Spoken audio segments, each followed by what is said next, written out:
these companies come in, like say Google, for example, with they have like Google News tools, things like that. And what they offer you is just like a longer straw. They're not trying to help you up out of the water. They're just like, here's just a longer straw so you can, like, you're going to continue to sink, of course, but we still want you to breathe. And so I was like, well, I don't want to sink anymore. I just want to, like, I would like to just stand up and walk around a little bit, not just be underwater. This is Small Press, Big Ideas, a podcast about the business of local news in the United States. I'm your host, Paul Gewertz. Small Press, Big Ideas is about the opportunities and challenges that local news publishers are facing for their businesses. I'll sit down and talk with journalists, entrepreneurs, nonprofit leaders, and more in the local news industry to find out what's working, what isn't, and how the local news ecosystem can innovate and flourish in the 21st century.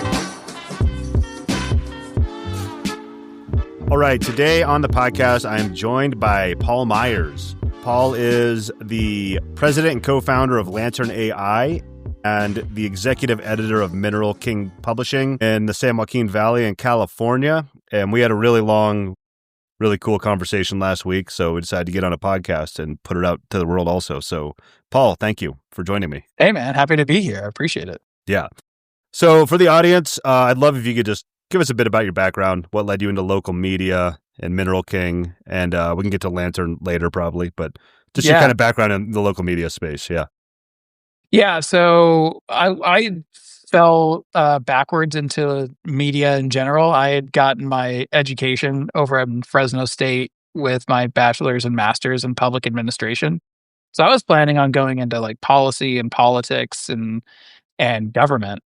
And then as fate would have it, the economic world just collapsed in 2008 through 13 in my neck of the woods. And so when I came out of school, there were no jobs in my field because where I was looking to go, and I told you this last week, was the place where a lot of people ended up getting pink slipped or laid off. And then by the time I came out of school, they were returning into the workforce.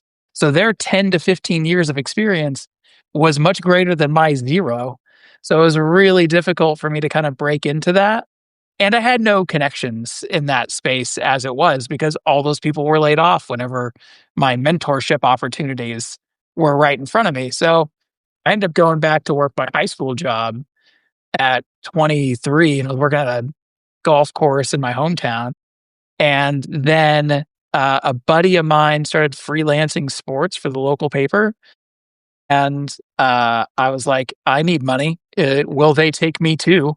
And so they were nice enough to let me cover some games. Eventually, my boss, now my business partner, he needed help covering city council meetings, having a background or an education in public administration made the city council meetings really easy and interesting to cover. So for me, it was like kind of hand in glove going from, matching the government side of community to the actual, rubber meets the road side of community and just putting it out to the world. So from that point on, I just kind of stuck with it. And then eventually we kind of transitioned to, I don't want to just cover the news. I want to actually help small publishers actually make it. Because you see the numbers, the number of newspapers that are closing all over the country, is in the hundreds, if not thousands over the years. And so that was kind of the mission that I ended up adopting. As soon as I kind of figured out like this journalism thing's a lot of fun, it's also extremely important, not just for the people who are in it, but for every community that has it. And so my mission kind of grew from, I want to cover local city councils to, I want to make sure that local news is around when I have kids and they grow up or when their kids grow up, Yeah, it's important. It is very important to have that local information. Yeah. And look at our politics today, right? I mean, like if you were I have this great idea for an ad that I'll probably have AI build, is if you were just to stare down at your phone screen and take in the news that comes out of that, you would think that the world is a hellscape. But if you look up and you walk around your community for a little bit, you realize people are pretty nice. your communities are typically not as scary as some talking heads would have you believe. And if you just picked up your local paper or just paid attention to your local news, not all the crime, but the conscientious local news, you would kind of realize that, like, you know, the world is a pretty good place and where you live in it is pretty nice. We just don't really have that vehicle that gets into people's algorithms to show them. Yep. Yeah. Are you familiar with Bill Hicks, the stand-up comedian? Uh-uh. From I think he passed away in the 90s, but he was really big in the 90s. I think it was him. There's this old clip of him where he's like, I was like watching the news and like cities are burning, people are being shot and murdered. He's like, I step outside and it's just birds chirping and somebody walking the dog. It's like, none of Right. that's happening here. It's I butchered that, I'm sure, but something similar. So yeah, No, that's really funny. yeah. So that's kind of a good segue into the next thing. So you told me, and so for context, Mineral King publishes in the Central Valley. Is the San Joaquin Valley, Central Valley, the same thing in California? Yeah, I'm yeah, not sure.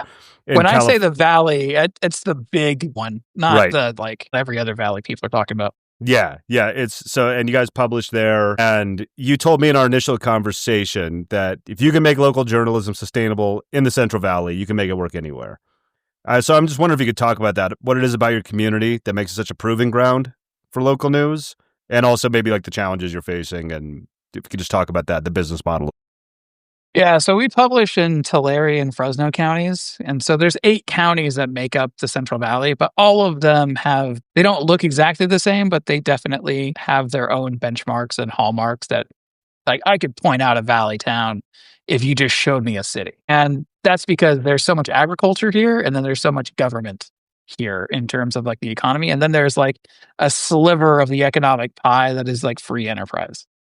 So when I think about sustainability, like, it's not just, you know, are we going I think of it in terms of a free market way. So I'm not talking about nonprofits or anything that's philanthropic in terms of news. So I'll just set the stage there. I'm thinking about it in terms of, how do you get your newsroom department to fund itself and pay for itself? And to me, that's what I mean by sustainability. Because right now, we fund it the traditional way, which is the newsroom makes content, and then we cultivate an audience, and then we sell ads to that audience to pay for the journalists. And that's really just that's another business. That isn't the news business. That's a marketing business that has a department that makes content. That's really what that is. So when I talk about sustainability, I'm very specific. It has to be that the newsroom stands on its own and makes money all on its own to fund the journalists that make it.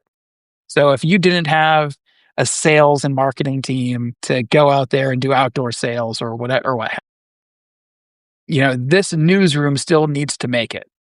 So that's what we're trying to do. That's what we're aiming for. We're trying to do away with a support model. Right now, we still have that support model because that's the way that it is. But we need to start figuring out ways that we can take the information that our journalists are gathering and then turn it into a product that people are going to buy. And so right now, like every other newsroom, that's almost comes exclusively through subscriptions. So if somebody wants to fund your newsroom, they need to buy a subscription, which makes sense. The problem is that subscriptions and individual copies of papers are so cheap that it probably doesn't even cover the postage that it takes to send the paper out to your subscribers. And that needs to change. So what we're trying to do and what our mission is to raise our subscription rate to an insane level. Because if we did that, every subscription would be $1,000 a year. And that would be enough to hire some journalists now and then into the future. We need to think outside the box on that, which is why we had brought up Lantern AI. Because what AI gives you the capability of doing is taking information that your journalists are getting, and not only getting, but they're the best at getting information, and then repackaging it into a product that you can then sell B2B. So let me flesh that out a little bit. And I might be getting ahead of you on the questions. No. That's right where I was gonna jump out of order anyway. I was like, it's a really good spot to get into Lantern because it's a really cool idea. Yeah. So there's a few things that you can do. And I use this example with you, and this is the example I use with everybody. You can imagine that if you had a reporter on a planning commission beat in your community or in your county, however, that that reporter's out there doing just going about their job, being keeping everything the same, writing the stories, gathering the information, looking at the agendas, doing the interviews, so on and so forth. And if you can capture that information and then rework that information after the story comes out, say it's for zoning, say it's for annexation and zoning, and you can put that information into a vehicle of some kind that works for developers or subcontractors or people who are, in land futures, and you can sell that information to them. You've now taken what somebody would buy a subscription for $100 a year, and now you've sold that information to a business who would pay $500 a month because they can't get that information anywhere else. And they don't have a staff member that's going to go and sit at the planning commission meetings. So, by the simple course of your journalists doing their job and capturing that information, you've now 10x, 20x, 100x their output in terms of revenue because you can sell that information in a new and novel way. That's what AI allows you to do. That's what Lantern is trying to do. And so then your newsroom now has the capability of taking in more money than just through a subscription. Taking it in, you're also taking in revenue from a B2B type of revenue source. And right now, in the traditional sense of funding news, we don't have that. But I think with AI, we can. I think with Lantern AI, we can. Yeah, it's such a cool idea. And I think the example I given you when you brought it up to me initially was my friend. I'm in Montrose, Colorado. It's a town of 20,000 on the western slope of Colorado. And my friend here and his wife opened a Jimmy John's in town, like a sandwich, like nothing to do with local media or anything, a sandwich franchise. And they had a building built. Yeah, actually, there was like 100-year-old house on the lot. They had to get moved. They moved it to this Old West museum, like up the highway, which is actually they moved crazy. The house. They literally put it on a truck and moved the house, and it's out at this Old West museum now because it's like a historical building. Anyway, they moved the house. They built the building that has a few other business. It's not like a strip mall, but a couple other things, and then launched the business too. And they were cutting through red tape with a machete for years and trying to figure that out. And I think this would have been absolutely a no-brainer like purchase for them when they were doing that. You know what I mean? Yeah. I mean, that's the thing too, is like the newspapers, and I say newspapers broadly. What I really mean is like local news sources. These can appear online for certain, but historically, we'll say for newspapers, you were the information hub of your community. People went to you to know things and what was going on. We and our goal as an industry should be to reinstitute our position there at the center of our communities for information. So using the example of your friends, what I would envision a Lantern AI being, or a Lantern AI powered newsroom being, is not just that you want to open up the franchise of Jimmy John's, but there is the information through these tools that you're on this lot. Here's what was on this lot before. Here's the type of, in California, we have CEQA, which I don't know if you guys have that in Colorado, but the red tape is astounding on the environmental side for us. So if you could start cutting through that red tape, but also for new business owners, like, hey, when you start a business, here's steps 1 through 10. You have to go to the county, you have to get your fictitious business name, you have to file with the Secretary of State. Here's all those things. Here's your checklist. And by the way, that's just the starting line. The next thing you have to do is market yourself and sell your products. Here's some ideas in your area as to what we think would work for you whenever you're trying to reach out to the community. Like that, and that could all come from your local information source, because they're the ones that are the nexus of so many different industries in the community. So we should be able to harness that information and then provide it to somebody in a way that they can accept instead of just the news. And I imagine even marketing that product would be pretty easy. First of all, you're I the think so. trusted news source in the community. Go to the Chamber of Commerce. Hey, anybody that wants to start a business, send them here. You know what I mean? Mm-hmm. I'm just going totally off script because I'm interested in this stuff now. So you've clearly put a lot of thought into this and you've got it built out. What's the status of the project? Are you actively doing this? Are you like monetizing it yet? Your area? Yeah. I don't think we really talked about that on our first call. Yeah, so there's a lot that's still, like, in flux.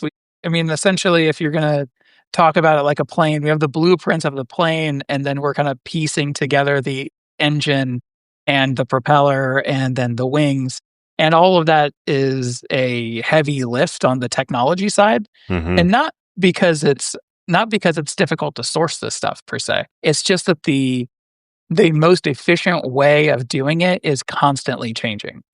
So Right. I would say so every time that we have something that we think is pretty built out or an idea, well, it's not even the idea. The ideas are pretty well built out. Uh, every time that we think that we have a mechanism going forward, something better comes out or that makes that way obsolete. So it is shifting sand a little bit, and we'll probably continue to do that for a little while. But in terms of like, is this a product ready to go? Not exactly, not yet. We're still very early on, but it's very much in the works. And in the works often means we're waiting for the sand to settle for the most efficient way forward. Yeah. And for right now, I think what I'm trying to do is just trying to get people comfortable with the idea of using AI. Because especially in news, because so many folks, when they hear AI, they think a chat box. They think OpenAI, ChatGPT, and that you would want it to help you write your stories. I am saying don't do that. It's probably not the best that you do that. I actually think newsrooms should operate at their optimal capacity, should operate at a level of acceptable inefficiency. Because if you're the most efficient you can be, you will miss stuff. And you don't want to miss anything if you're going to be the information hub of your community. So trying to get folks to understand like, okay, if you're going to use this, don't use it in such a straightforward manner the way that OpenAI would have you. Think a little bit outside of the box of having AI do things on your behalf, not writing the stories because you don't need to be more efficient per se, but using an AI agent to, like we were talking about before, repackage this information into helpful, useful items. I mean, I don't know a publisher who wouldn't want something like that, as long as it's, as long as it's vetted and trusted information and the outputs are equally so. And so just trying to get folks to come around to the idea is a bit of a feat on its own. Yeah, I see that a lot just doing this podcast, and like working with other publishers. Yeah. And we talked about that too. Yeah. Yeah, because I think that like as good of an idea as I think that I have, and I think every idea I have is great. You know how it is. Me too. Me too. If I took this, I think that if we had just exactly what I explained, if we had all of that ready to go, sitting somewhere waiting to be downloaded or used or whatever, I don't think the market's ready for it. I really don't think that it would be well accepted. I think it would be very slow to adopt right now, just because we haven't prepped the ground for this. Like we're still thinking about ways to better support newsrooms, and we're not thinking about ways on how the newsrooms can support themselves. And that is a tectonic shift that needs to occur in the local news space in order for my ideas to have any chance of taking root. And like you said, things are changing so much. It feels like we're still in the middle of the earthquake right now, waiting for Yeah. things to kind of settle and everything. Things are changing so fast. So thanks for explaining that, like the state, and you're kind of putting the plane together as you're trying to take off and everything. So flash forward, say you're going to put together and everything. Is this something that like you could grow this company like to scale across the nation, or do you kind of have to be embedded in the community? And if that's the case, is this like a framework you could provide to other areas, or how do you think about that? a good question. I mean, the scale on our side would probably have to come with a significant capital investment just because of Right. sheer amount of data that you would be dealing with. And also, not all data is good data. So you can throw everything at this stuff, but if you have to say like, well, some of that's off the record and some of it's on the record, and you do podcasting, well, we could talk for 25 minutes before we ever get into like the good stuff that people would actually like want. So you do like also need this mechanism that's going to do an initial filter through some of this stuff. So like that is to be understood. And that's also part of the complexity of building out these tools. I think that there is two interesting concepts here. One is in terms of just the AI position right now. One is that if you're a physical newspaper, I think you have a very good chance at survival today, the way that AI is going. The hard part is that the publishers have to get a lot better at marketing themselves and selling themselves. Because here's what's going to happen in the AI age is that when you go, and I just use ChatGPT because most everybody understands the name and knows what we're talking about. So if you go to ChatGPT, right? All that ChatGPT is doing, besides giving you some answers and spitting back some things that it thinks you want to hear and predicting kind of the next concepts you're going to hit. If you're using it for internet searches, it's essentially just a filter between you and the internet, searching the internet more effectively and faster than you could do it on your own, and then giving you a broad consensus answer. That is a massive problem for online news outlets because online news outlets, they get paid off of audience and viewership. So when AI is the one that's scrolling the internet, not the human, what good are the ads that you put on your stories? Because the human isn't seeing the ads. And so therefore, if you're an online news only organization, you're probably making the vast majority of your money off of advertising. And let's just take this to an illogical extreme. If everybody's using ChatGPT to search the internet for information, why would these companies advertise on your page? Because people aren't seeing it, people aren't going to buy it. So if you're online only, you're going to really have to start thinking about what your next revenue model is going to be. And if you're wondering how serious of a problem that is, take Google, for example. Google now gives you the AI overview on Mm-hmm. top of everything else. Google's bread and butter has always been advertising and search. So search engine optimization or sponsored content has been how they make the vast majority of their money for almost their entire existence. And they are telling people, hey, when you come here, I'm going to give you the AI overview. And they're doing that to spite their business model that got them here in the first place. And as a result, we've seen less traffic on online only news sites. I saw a report that it's like 40% less than what they were getting. So if you're a online news publisher, traffic is coming down, referred traffic is coming down, and it's going to continue to go down because Google knows that they're in a losing game by trying to sell people sponsored positions on search. So that's only going to continue to be a problem. So now if you're online only, you have to figure out how to get authentic engagement on your site or on your app or whatever that case may be through your own marketing techniques. For newspapers, you're already there. Like if your main product is a print product and you don't have much of an online presence as is besides your own level of marketing, then you've been here for a while. And so your position should be now open the doors and welcome the online publishers who are about ready to be refugees from the internet. And you're going to tell them like, oh yeah, I remember the days, and you guys can compare notes. But if you're a newspaper publisher and your product is mostly analog and in print, I think that you should lean into the fact that that is exclusive information that you can't get anywhere else. And then the online local publishers, they're going to have a hard time with advertising here coming up real soon. So if you're in print, you're probably going to be good as long as you start learning the business basics, which is, you have to have marketing, you have to have sales, you need to have money coming, you have to have cash flow, put some money away every month and have a strong savings account. That's where you should try to be headed.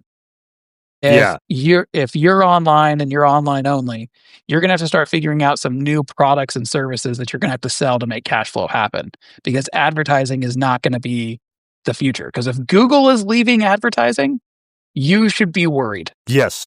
Agreed. And I've thought that too. I think Google will be okay as an organization.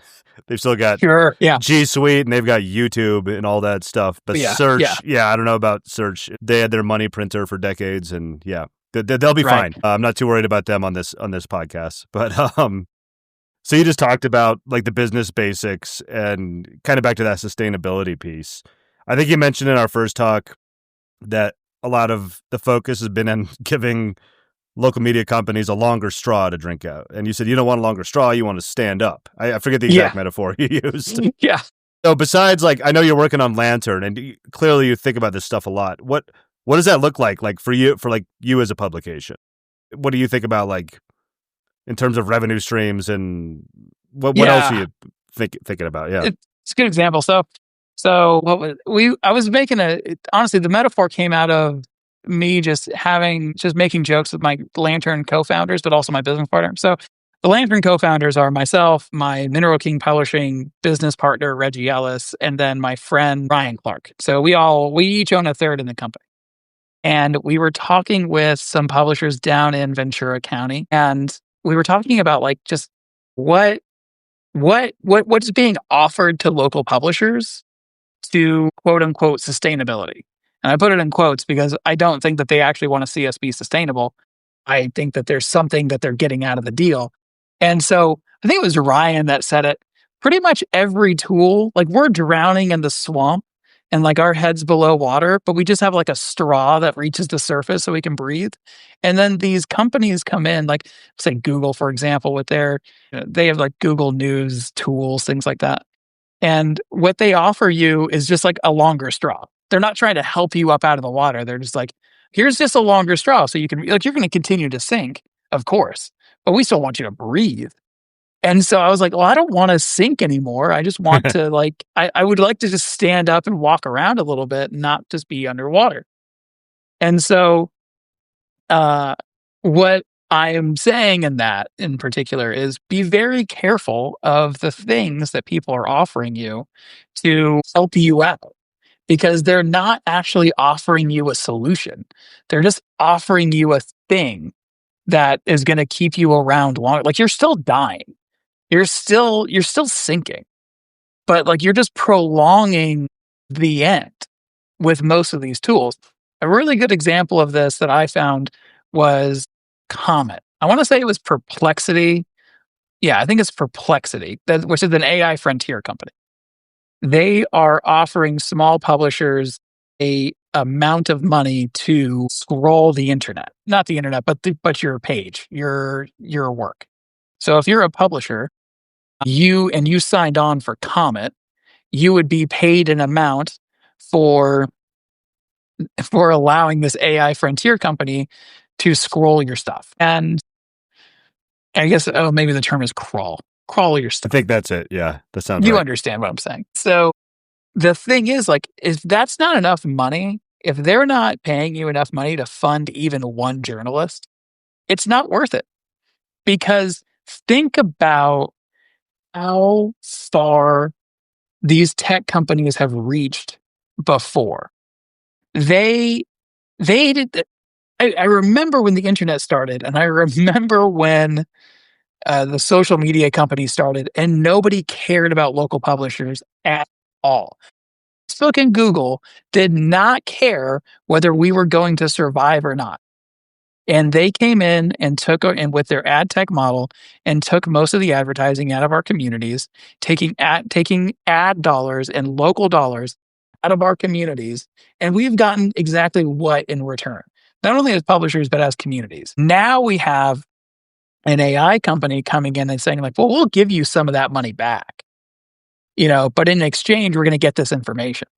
That would tell me that if they're willing to reach that far into a local publishing space, that close to the community main street level, that we have high shelf information that they want. And so I'm not ready. I'm not ready to give it away for free. I'm not ready to give it away for fraction of what it's actually worth because we have high shelf stuff that they can't get and they want to pay us low shelf wages for it. I'm not doing it. And if you're if you're a publisher that wants to stay in it for the long term, you shouldn't do it either. In fact, I would suggest that you put a hard paywall up as soon as you possibly can. Start leaning into the fact that you have exclusive content, that you can only get it here, and you can only get it here by subscribing. And then you have a white hot core of your audience who are willing to pay for that, and then grow it from there. And when an AI company comes in and says, I'll pay you for that, you put a premium on it. And you say exactly how much is like, this is how much I want for it. Because at that point, you have reliable cash flow coming in. You have a white hot core of subscribers that want your stuff, and you're going to probably live on into the future without these AI companies. You don't need their money at that point. Don't take it because they're going to take as much as they can and they're going to give you as little as they can back. And more importantly, they need this stuff because these AI companies have already crawled the entire internet. They're going to Reddit now for the most up-to-date stuff. I don't know if you've been on Reddit. I probably wouldn't go there for my news source. It's not exactly verified or contextualized, but it's right now it's the best that these AI companies have. And they know it. And they're going to have to fix this problem at some point. It's worth it to note that Perplexity is raising the flag saying, I know I have this problem. I know I need to fix it. How can I fix it in the cheapest way possible? That's a sign to us all. Like, do not sell. Yeah, that's a good message to get out there. That's kind of a red flag, green flag. I don't know what you call it for how it's trending. That's a red flag. Yeah, I saw something recently also. Prince, are you familiar with him? Co-founder or founder of Cloudflare. He's like a billionaire. Yes. And they just announced they're doing a paper crawl. I think it's more, and seems to be, I've been trying to get him on the podcast. He seems to be more aligned with local publishers. He owns a newspaper and I think lives in Park City in Utah, Ski Town. I think his wife was more of a passion project for his wife. Yeah. He is actually the one that I first heard the term, this is a few weeks back, no-click internet, which is a term we're going to start hearing more and more, which is kind of what I described, which is you're going to be going to these AI companies for information because they're going to scroll the internet, they're going to crawl the internet faster than you can. And so what happens after there's no ads to fund the people who put things on the internet? And he was the one, I think it was an CNBC interview, who said, well, if you want reliable information, you're going to have to pay for it. That's just the future of this. And yeah, I've been mentioning his name a lot lately. Yeah, and also just kind of side note to anyone out there who's listening to this podcast, you might be interested. He also had a tweet go viral where he said, like, it was something along the lines of, do you want to lead a great life and make a good living? It's like, buy a local newspaper. And he had all the numbers.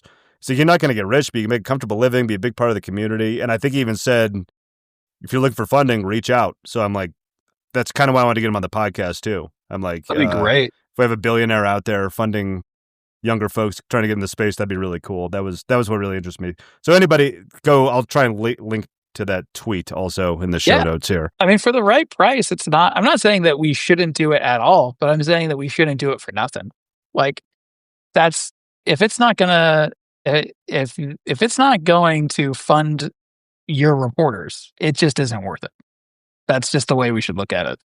Good stuff. Okay. I'll pivot back to one of my other questions real quick. I also wanted to ask you about, so you're in the middle, you have two newspapers with Mineral King? What's the kind of scale of the company? Yeah. So we have the Sun Gazette, which is, you can find at thesungazette.com. and that covers Tulare County, which is a county of about just shy of like 500,000. And then we have another newspaper in Fresno County, which is just to the north, like it borders Tulare County, and that one's called Mid Valley Times. And then we're purchasing, well, here very soon we'll be like wet signing the asset purchase agreement for three other newspapers, which is, one family owns it. It's three different publications, and we're about ready to buy those. I think we take over October 1st And on those. that's kind of what I wanted to ask you about. Like in this, some people say declining industry, you're kind of acquiring and growing a bit. Do you have any learnings there that might be useful to this audience or anything on acquiring other? I guess you haven't really done it yet, but Oh, or I going mean, through that process. Yeah. well, we bought the Mid Valley Times in 2023, but we kind of came in and swoop. We didn't really swoop that up. We were invited in to be their publisher, and then we ended up just buying. It just made more sense to buy it. So we've done this once before. We're doing like this is our second go around, I guess, maybe third, depending on how you want to consider it. Uh, I would say to anybody thinking about it, don't do it. It's a big mistake. I hate every second of this. I am in a prison of my own making. No, I mean, here's the reason why we did it. We think that one, there's there is a need for good local information in these rural towns. It also made good business sense. We're lucky that it makes good business sense because it's also an adjudicated newspaper that has public notices coming in. So there's a cash flow mechanism already built into it, which is what we're relying on at least for right now. I don't think the public notices are going to be here forever. I think it's a good revenue stream if your state has it, but states are also getting rid of it. New Jersey just got rid of theirs. Florida got rid of theirs a couple of years ago. So like these states that want to be less transparent, if they see the opportunity to be less transparent, they will. But for right now, if you're a newspaper of general circulation, that is a revenue stream that you can rely on.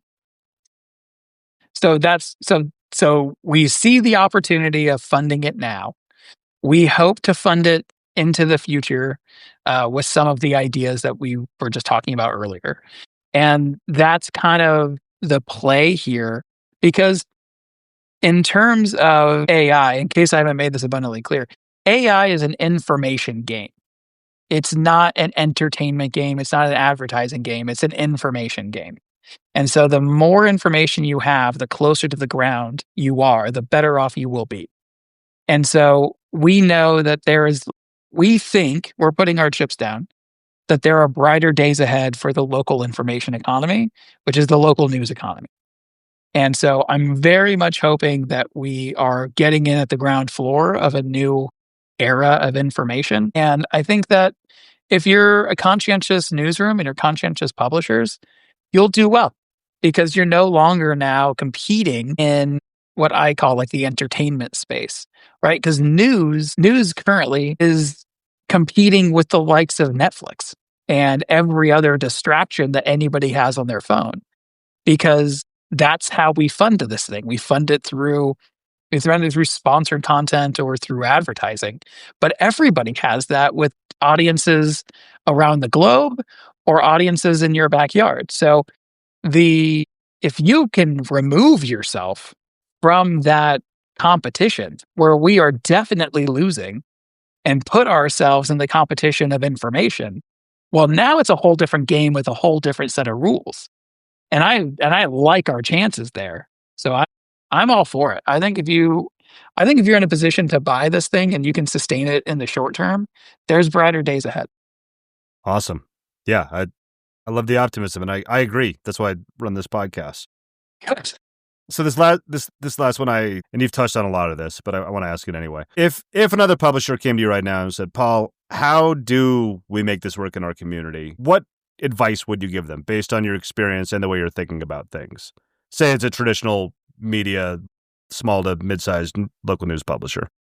Yeah, I would say so. I think that there is no substitute for the in-person, press the flesh, type of interaction. Like, I think that we have such a synthetic information ecosystem these days. People are really tired of it. People do not like having meetings over Zoom as much as they enjoy having meetings in person. It's more convenient, and there's certainly a place for it. But your main mode of communication in a meeting should be in person because there is so much body language that happens. It's not just the words coming out of your mouth, right? So, if I were to give somebody advice, you would start off with be in be in your communities and find the largest nexus you can of where the community meets. So in the communities that we're buying the newspapers from in West Fresno County. So I mean like places that are obvious nexi Next eye. in these communities are schools. So we're talking to people, we're talking to the school board members and the cities because everybody's got to go there and pay their water bill. And everybody who has kids has to go and send their kids to school. And then it's, if they have a chamber of commerce, we're there. So, like, those are three places where we know that we need to get to know those people. So at that point, you can start to figure out what's the most important things in these communities and what they want to know. And then your podcast is littered with good ideas on how to cultivate and generate an audience and maintain an audience. So I won't rehash all of that. I think that once you have that audience, once you're kind of in the pocket with these communities and what they care about, you need to reinforce that you're there for the long haul. So something that we do on a regular basis is events. So not necessarily events for money, but events that we put on ourselves. So for us, we have like news and brews. So I have a lot of friends in the local brewing space. And so we kind of come together like, hey, can we just set up a table, tell folks to come in. First round is on us. We give them a newspaper. We put the newspaper in their hand. We have them sign up for the newsletter whenever they come in, and that's like our sign up sheet. And then at that point, we're just kind of working the room and talking to the community members, letting them know, like, this is what a journalist looks like. This is what our job is. This is why we care about the community. And I think I think just doing that very basic thing puts you in people's memory as trust this guy because he showed up. And right now, not a lot of people are showing up for the easy things, Like there was a interview I was listening to with Obama some years ago. And I think it was like right after the 2020 election or like during 2020.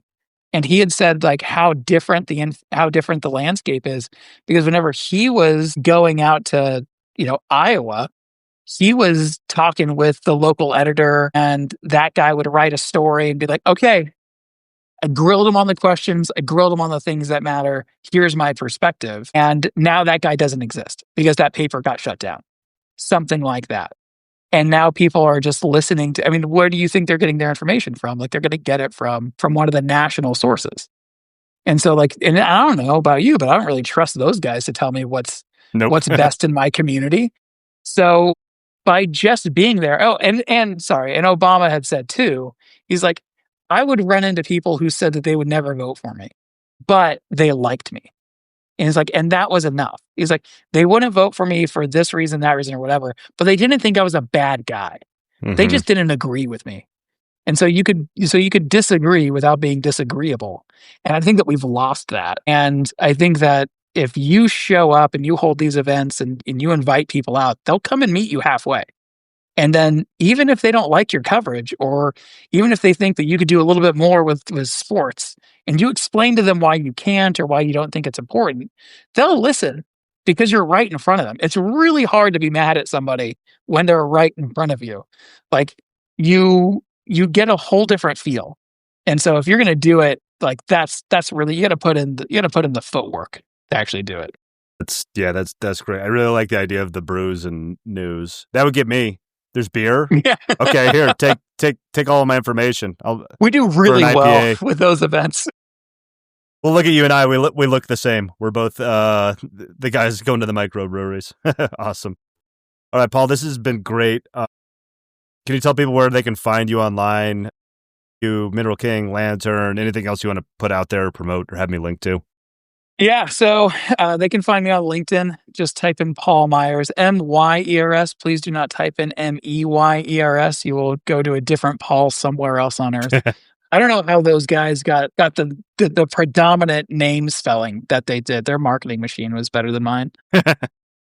And you can find us at the Sun Gazette and at the Mid Valley Times just online, and then you can find Lantern, and that's LANTRN.ai. And I'm currently reworking that website. It has not gone by, but you can check out what we have so far and kind of see what we're working on. And you can link to our socials there too, so you'll be able to find that.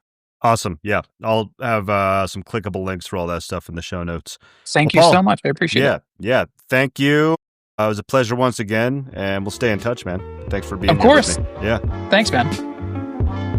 Thank you for listening to Small Press Big Ideas.